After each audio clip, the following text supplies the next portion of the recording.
Hello student, let's read the question. A.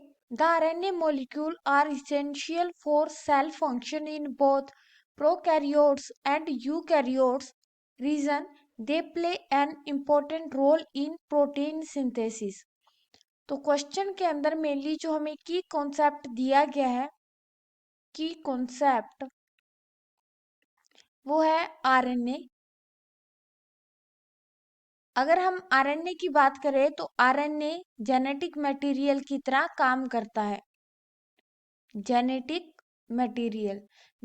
Material का काम होता है एक जनरेशन से नेक्स्ट जनरेशन में इंफॉर्मेशन को पास करना। वन जनरेशन से नेक्स्ट जनरेशन में इंफॉर्मेशन को पास करना। आरएनए जो है वो कुछ वायरस के अंदर एज ए जेनेटिक मटेरियल काम करता है।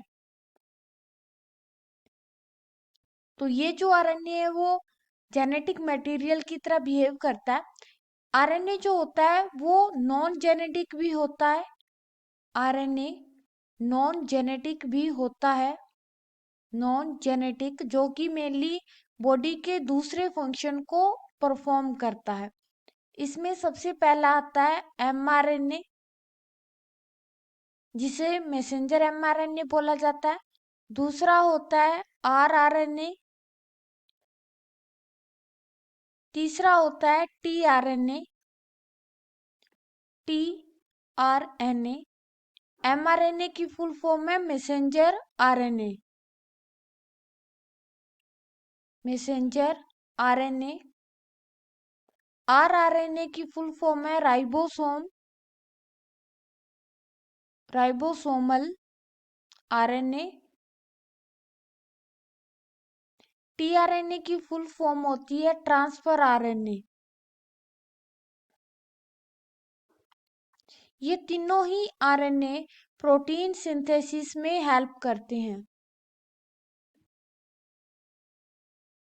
प्रोटीन सिंथेसिस इसमें ये मेनली हेल्प करते हैं।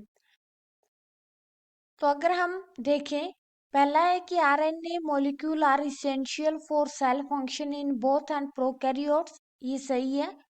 रीजन दिया है they play an important role in protein synthesis. तो प्रोटीन सिंथेसिस में नॉन जेनेटिक आरएनए हेल्प करता है।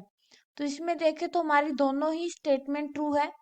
तो ऑप्शन ए है both A and R true and R is the correct explanation of A. ये सही है। बी दिया है both A and R true but R is not the correct explanation of A. R जो है वो ए के लिए बिल्कुल करेक्ट एक्सप्लेनेशन है, तो ये हो जाएगा गलत। सी दिया है A is true but R is false, लेकिन आर सही है। डी दिया है A is false but R is true, लेकिन ए भी सही है। ई दिया है both A and R false, तो दोनों ही सही है, इसलिए ये गलत है। तो हमारा करेक्ट ऑप्शन जो है वो है A. Hope you understand it well. Best of luck. Thank you.